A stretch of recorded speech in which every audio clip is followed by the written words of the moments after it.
Hey wonderful people, welcome to DA Tales.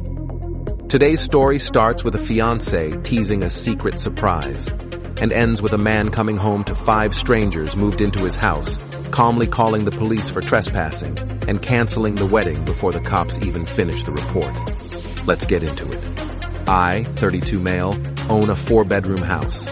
Paid it off 3 years ago after grinding at my software engineering job since I was 22. No inheritance, no help from parents, just 10 years of living like a broke college student while making decent money. That house is my proudest achievement. My fiancée, 29, moved in 8 months ago.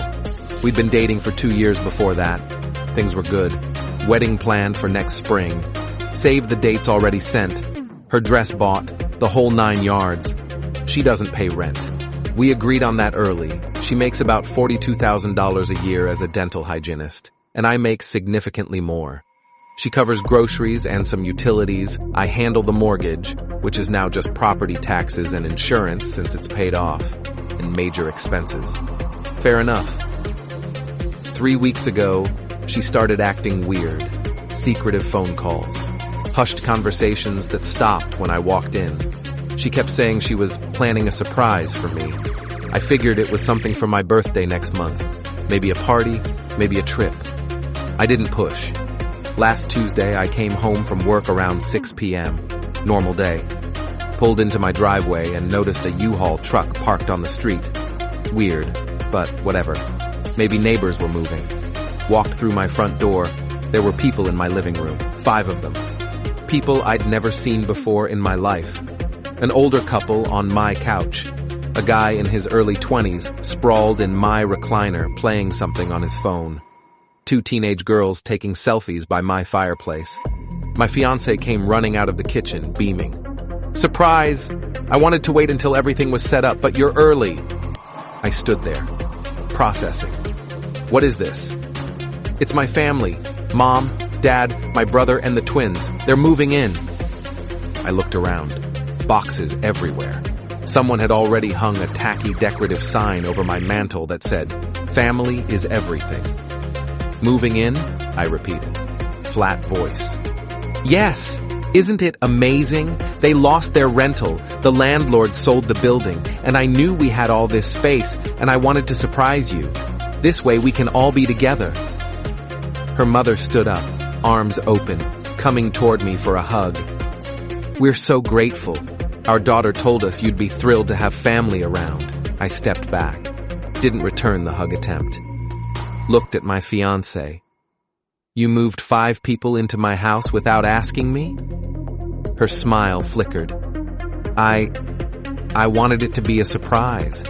I knew you'd say yes, so You knew I'd say yes to 5 people moving into my home permanently? It's our home, she said. First hint of defensiveness. We're getting married. What's yours is ours. We're not married yet, and this house is solely in my name, which you know. Her father stepped forward. Big guy, weathered face, clearly used to being intimidating. Now hold on, son. We're family. Family helps family. You've got all this space, and we need somewhere to land for a bit. A bit?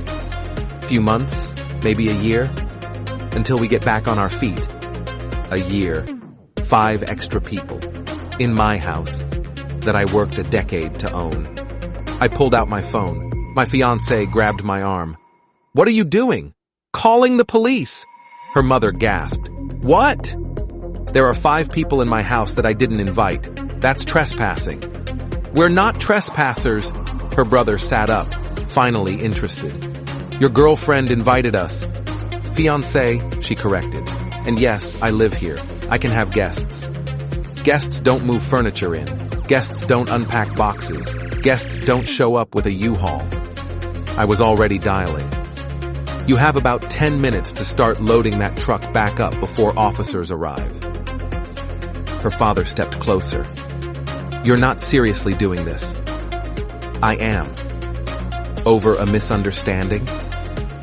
Moving 5 people into someone's home without their knowledge or consent isn't a misunderstanding. It's a violation. My fiancé started crying. I can't believe you're doing this. I thought you loved me. I thought we were building a life together. We were, until you decided to make massive life decisions without even asking me. I knew you'd react like this. That's why I did it as a surprise. I knew you'd say no if I asked. And that didn't tell you something? The 911 operator answered. I gave them my address, explained there were unauthorized people in my residence who were refusing to leave. They dispatched a unit. The next 10 minutes were chaos. Her mother crying, her father yelling, the brother pacing and muttering about calling a lawyer. The twins were recording everything on their phones because of course they were. My fiancé was in full meltdown mode. How can you do this to me? To US?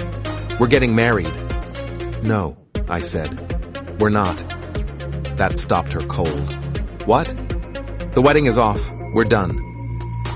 You can't be serious.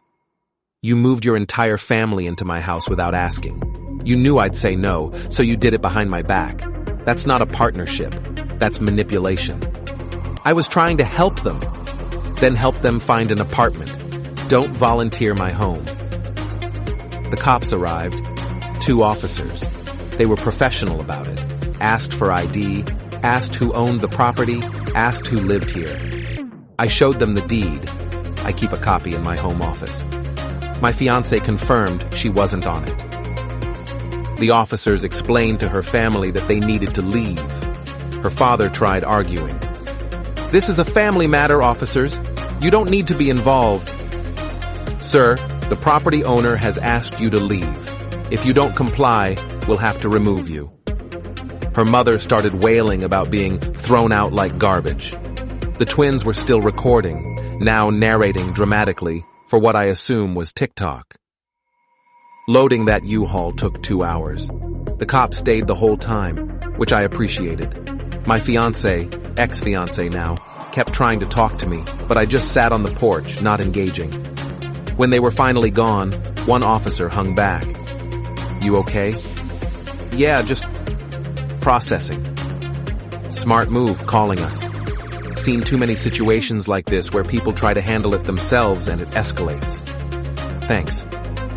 He nodded and left. My ex was the last to go. She stood by her car, which was still at the house. She'd apparently driven separately from the U-Haul. I can't believe you're throwing away 2 years over this. I'm not the one who threw it away. Where am I supposed to go? Your family has a U-Haul full of stuff. Figure it out together.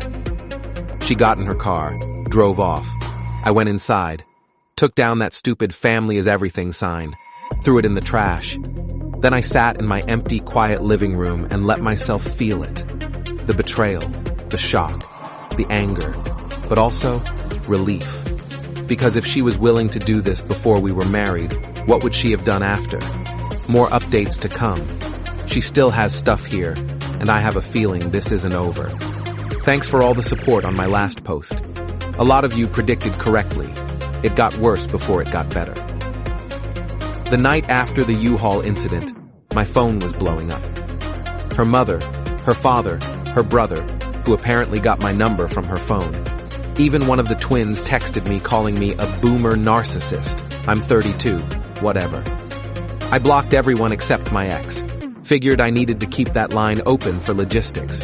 She still had clothes, toiletries, some furniture she'd brought when she moved in. I'm not trying to steal her stuff. Day 2, she showed up unannounced, didn't knock, walked right in with her key like nothing happened. I was working from home. She appeared in my office doorway. We need to talk. You should have knocked. I live here. You did. You don't anymore. That's not your decision. It literally is. It's my house. She sat down across from my desk like this was a negotiation. Look, I overreacted. Moving them in without telling you was wrong. I see that now. But you overreacted too. Calling the police, canceling the wedding, that's insane. Is it? Yes! Normal couples fight and work through things. They don't throw away 2 years over one mistake. One mistake? I lean back. You moved 5 people into my house. You had a U-Haul. You rearranged my furniture. You hung decorations. That's not a mistake. That's a premeditated plan that you knew I wouldn't agree to. So you did it behind my back. I was trying to help my family. At my expense, without my consent. We're supposed to be a team. Teams discuss things. They don't ambush each other. She switched tactics. Tears started flowing. I'm sorry, I'm so sorry. My parents were desperate. They had nowhere to go. I panicked. Please, can we just start over? Where are they now?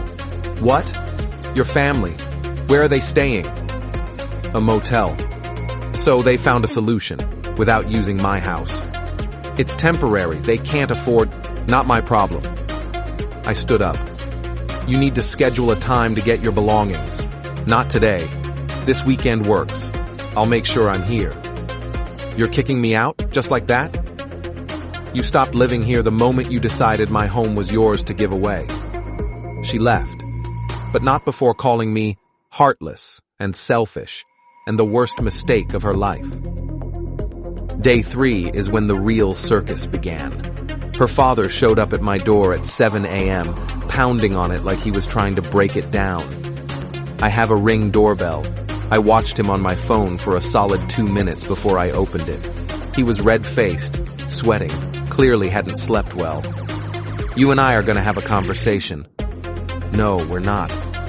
You embarrassed my family. You called cops on us like we were criminals. You were trespassing. We were invited. By someone who didn't have the authority to invite you. She lives there. Not anymore. And even when she did, she didn't own the property. She can't move people in without the homeowner's consent. That's basic tenancy law. I don't care about your laws. I care about my daughter, who's heartbroken because of you. Your daughter is heartbroken because her plan to manipulate me backfired. That's not my fault. He stepped closer. Chest puffed out. Classic intimidation move. You're going to fix this. I'm going to close my door now. If you come back, I'm calling the police again. If you threaten me, I'm filing for a restraining order. We're done here. I closed the door, locked it. Watched him stand there for another minute before he stomped back to his truck. Day 4, I got a call from an unknown number. Against my better judgment, I answered. It was her mother. I just want you to know what you've done to this family. Ma'am, my husband hasn't slept in 3 days. My son is talking about finding you and teaching you respect. My daughters are traumatized, and my baby girl cries herself to sleep every night. I'm sorry you're going through this, but your daughter made a choice she made a choice to include you in our family, and you rejected us. She made a choice to give away something that wasn't hers to give. It's just a house. We're talking about people. It's my house, the one I spent 10 years paying off. And those people, your family, are your responsibility, not mine. You're a cold, selfish man. I thank God every day she found out before she married you. We agree on something then. I hung up. Day 5, today, I got served. Not with a lawsuit, yet, but with a formal letter from a lawyer. Apparently, my ex has retained legal counsel. The letter demands 1. Compensation for emotional distress caused by the public humiliation of the police incident. 2. Return of all financial contributions she made during the relationship. She's claiming around $8,000. 3. A reasonable transition period to find new housing. She wants to move back in for 30 days. 4. Payment for her wedding dress, which she claims she can't return. $2,400. I laughed out loud reading it. Showed it to my own attorney. Called him right after the U-Haul incident. I'm not stupid. His response, this is nonsense. She was never on the lease, never on the deed, and there's no common law marriage in this state. The contributions she's claiming were likely gifts or shared expenses, not loans. Unless she has documentation showing otherwise, she has no case. As for the wedding dress, that's her problem. He's drafting a response. Basically, no to everything. And if she continues with frivolous claims, we'll seek legal fees. Her stuff is still here. I boxed it all up. It's in the garage. I sent her one final text. Your belongings are packed and in the garage. You have until Sunday at 5 p.m. to pick them up. After that, they'll be donated. Her response, "You're a monster." Then, 10 minutes later, "Fine. I'll be there Saturday." Saturday's tomorrow. I've asked a friend to be here as a witness, not taking any chances. This is far from over. I can feel it. Her family isn't the type to let things go quietly. All right, here's how it all shook out. Saturday came. She showed up with her brother and her father. Not ideal, but whatever. I had my buddy there, and I'd informed the local precinct that I might need them on standby. Guy at the non-emergency line actually remembered the case from the initial call. Said he'd have a patrol car nearby. They pulled up in a rented pickup truck. Her father wouldn't look at me. Her brother glared the entire time. My ex was doing this thing where she pretended I didn't exist while making pointed comments loud enough for me to hear. Can't believe I wasted 2 years on this. Some people just don't understand family. Hope he enjoys being alone forever. I didn't engage. Just pointed to the garage, told them her stuff was labeled and organized, and went back inside. It took them about an hour to load everything. Halfway through, her mother called her. I could hear the conversation through the open garage door. She was apparently coordinating where everything would go since they were now splitting between a storage unit and her brother's apartment. Fun fact I learned from that call, her brother's apartment is a one-bedroom, and now her parents, her brother, and the twins are all crammed in there because the motel got too expensive. Not my problem, but also kinda satisfying. Is that petty? Maybe. I'll own it. When they were almost done, my ex came to the front door. I opened it, but didn't invite her in. The ring. What? My engagement ring. I want it back. I almost laughed. That's not how it works. I gave you that ring contingent on us getting married. We're not getting married. It reverts to me. That's ridiculous. That's the law in this state. Google it. She turned red. You're really going to nickel and dime me over a ring? You're really going to demand a ring after trying to move 5 people into my house without asking? I can't believe I ever loved you. I can't believe I was going to marry someone who thought it was okay to make decisions like that unilaterally. I guess we're both disappointed. She stormed off. They finished loading. Her father said something under his breath as he passed me that sounded like piece of work, but I let it go. They left. The lawyer stuff got resolved faster than expected. Their attorney sent one more threatening letter after my lawyer responded. This one claimed my ex had tenant rights and that my eviction of her was illegal. They demanded I allow her to return to the property for 30 days minimum. My lawyer responded with A. She was never a tenant. She didn't pay rent, wasn't on any lease, and had no formal tenancy agreement. She was a guest, and guests can be asked to leave at any time. B. Even if she had been a tenant, her surprise of moving in 5 unauthorized occupants would have been grounds for immediate eviction anyway. C. If they continued with these frivolous claims, we would countersue for legal fees and harassment. Radio silence after that. Her family tried one more thing, though. About a week after the pickup, I got a call from a local news station. Reporter wanted to comment on a story about a man who threw out his fiancée's homeless family into the street in front of police officers. Someone, I'm guessing the twins with their TikTok footage, had tried to pitch this as a viral story. Woman helps family, heartless man calls cops, drama ensues. I told the reporter I'd be happy to comment. Gave her the full story. Explained that I came home to find 5 strangers in my house without any prior discussion or consent. Explained that my fiancée had explicitly said she did it as a surprise because she knew I'd say no if she asked. The reporter paused. She knew you'd say no? Her exact words. That's not how the family presented it. I'm not surprised. She thanked me for my time. The story never aired. Apparently, woman secretly moves family into fiancé's home, gets caught, isn't as sympathetic as they'd hoped. One of the twins did post the Ring doorbell footage of her dad confronting me. Comments were not in their favor. Turns out, When you watch a grown man try to intimidate someone on their own property while demanding they fix a situation they created, sympathy doesn't flow your direction. So, where are things now? My ex and her family are still crammed into that one-bedroom apartment. I heard through a mutual friend that her parents are now looking for their own place, but housing in this market isn't cheap, and apparently her father's credit is trash. My ex is back living with her brother and his roommate situation. From what I understand, it's not going well. She went from having a whole house to sharing a pull-out couch with her teenage sisters. I sold the engagement ring, got $3,200 for it, used the money to upgrade my home security system, and put the rest toward a vacation I'm planning for next month. The wedding vendors were mostly understanding. Lost the deposit on the venue, $500, because it was non-refundable at this point.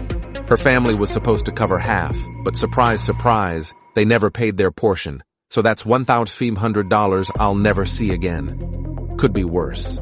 I've heard through the grapevine that my ex tells everyone I abandoned her over a misunderstanding, that I was looking for an excuse to get out of the wedding, that I never really loved her. If that's the story that helps her sleep at night, fine. I know what happened. The cops know what happened. Her own lawyer eventually figured out what happened, which is probably why they went quiet. Here's what I learned from all this. When someone shows you they're willing to make massive decisions about your life without your input, because they know you'll disagree, believe them. That's not love. That's not partnership. That's control dressed up as good intentions. She didn't surprise me with a party or a trip. She surprised me with a fundamental violation of trust and autonomy. And when I reacted appropriately, I became the villain in her story. I'm okay with that. My house is quiet now. Just me. And honestly, I like it. I spent 10 years earning this peace. I'm not about to let anyone take it from me without my explicit, enthusiastic, informed consent. Some people think I went too far, called the cops on family, ended a 2-year relationship on the spot. But here's the thing. The relationship ended the moment she decided my home wasn't mine anymore. The moment she planned and executed a scheme specifically because she knew I'd refuse if asked. Everything after that was just paperwork. She made her choice. I made mine. And I'd make it again. Since some people asked, yes, I kept the house. No, I'm not selling it. This is my home. I built my life here. One bad relationship doesn't change that. For everyone asking about the twins' TikTok, I'm not linking it. They're teenagers, and they were doing what their parents and sister encouraged them to do. They'll learn eventually that recording yourself being entitled doesn't usually go viral for the reasons you want. Last one. Someone in the comments asked if I miss her. Honestly, I miss who I thought she was, the person I was going to marry. But that person wouldn't have done what she did. So I'm mourning someone who never really existed. And that's a weird kind of grief, but I'm working through it. More great content is coming. Subscribe and turn on the notification bell so you don't miss out.